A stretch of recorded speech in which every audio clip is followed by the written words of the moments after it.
La prensa internacional ha reseñado los supuestos contactos entre miembros de las fuerzas militares venezolanas y el grupo terrorista de las FARC.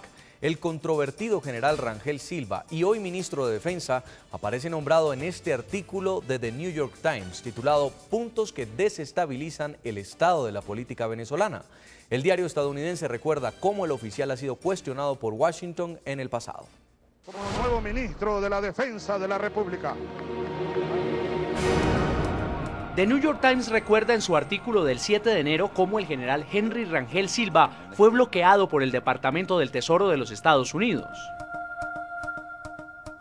Como jefe del Servicio de Inteligencia venezolano, el general Rangel fue acusado en 2008 de trabajar en estrecha colaboración con el principal grupo rebelde izquierdista de Colombia, las Fuerzas Armadas Revolucionarias de Colombia, o FARC, para ayudarles a transportar la droga a través de Venezuela.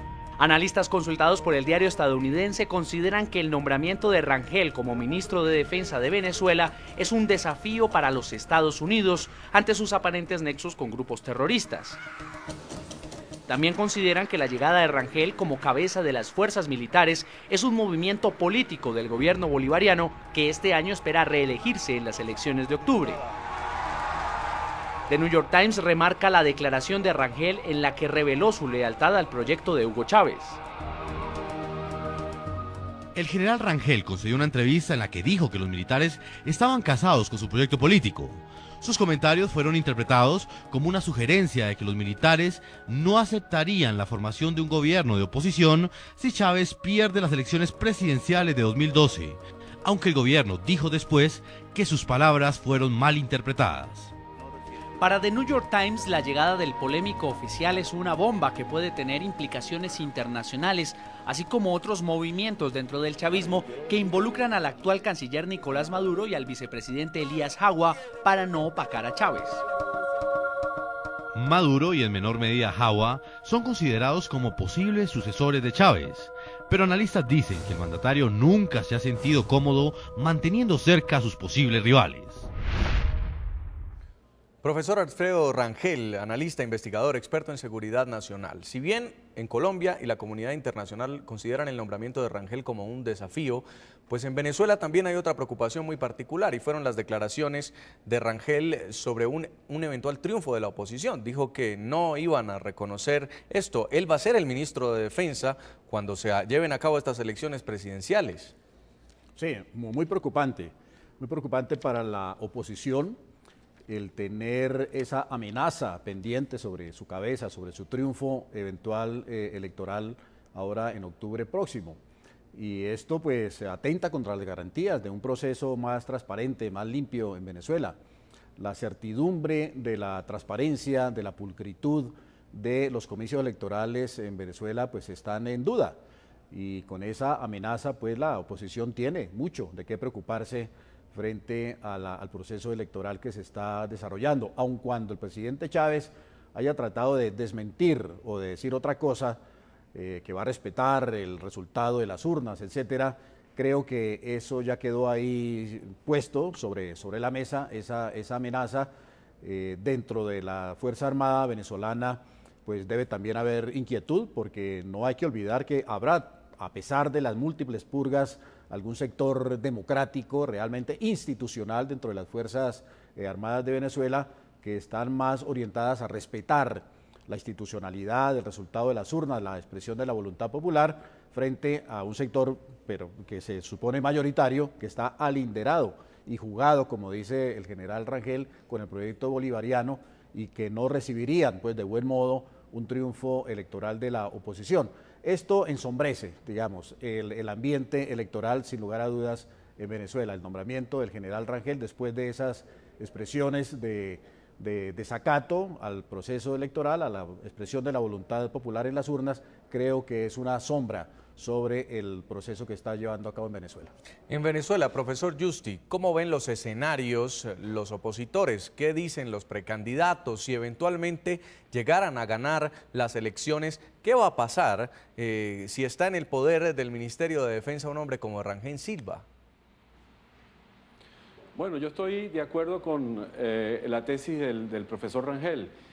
Hay que recordar que esa misma guerrilla de la cual Chávez ha sido aliado histórico y con la cual mantiene lazos desde hace muchísimo tiempo, incluso desde antes de ser presidente de la República, esas mismas Fuerzas Armadas a las cuales él ha pertenecido, sufrieron el ataque de Cararabo en 1995 con la muerte de 13 infantes de Marina en el puesto naval de Cararabo.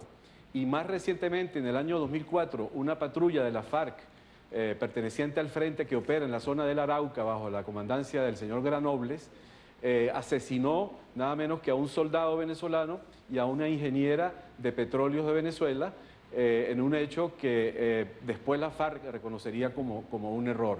Entonces yo me imagino que hay una parte importante, un sector importante de las Fuerzas Armadas venezolanas que no comulgan con esta cantidad de cambios que ha introducido el presidente, convirtiendo el estamento militar en una guardia de corps al servicio de él y al servicio de una supuesta revolución donde las Fuerzas Armadas no juegan el papel de defensa del sistema democrático, sino como guardianas de un sistema político que cada día se parece más al totalitarismo.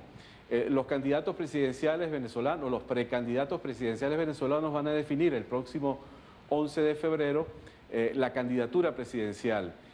Y evidentemente que el reto es muy complicado. Nos estamos enfrentando no solamente al político más hábil que ha habido en Venezuela en los últimos años, en lo que va de siglo, sino también a alguien que va a utilizar de manera desmesurada los recursos del Estado y todas las ventajas que puede obtener del control del Consejo Nacional Electoral para lograr un triunfo. Por eso Chávez dice que él va a reconocer los resultados de las elecciones del 7 de octubre próximo, pero lo dice porque él tiene la absoluta seguridad de que va a ganar las elecciones, de manera que no va a tener ningún problema en reconocerlo. Lo que sí puede ocurrir, y allí está la gran interrogante, es si la unidad democrática venezolana que se ha venido profundizando y que ha venido calando poco a poco en el sentir de muchos venezolanos, sobre todo humildes que antes creían en el presidente Chávez, es que pueda repetir y mejorar un resultado electoral como el del 2 de diciembre del año 2007, cuando Chávez fue derrotado electoralmente y luego de una reunión con el alto mando militar se vio obligado a reconocer su derrota. Evidentemente que son dos escenarios muy diferentes. En ese escenario Chávez no estaba jugándose el poder, sino simplemente un cambio en la Constitución que le permitía eternizarse como presidente e ir a la reelección todas las veces que él quisiera, y una serie de cambios de carácter político territorial que él consideraba necesarios para consolidar su proyecto totalitario más allá de un proceso electoral. De manera que la situación es complicada, pero los venezolanos poco a poco han ido comprendiendo que no se trata en las elecciones del 7 de octubre de unas elecciones más, y no se trata de un cambio de gobierno, se trata de derrotar un sistema político opresor, un sistema político que ha venido sofocando todas las libertades, que ha venido liquidando a la empresa privada y que ha venido convirtiendo al país en una especie de cuartel a través de un régimen militar que, sin embargo,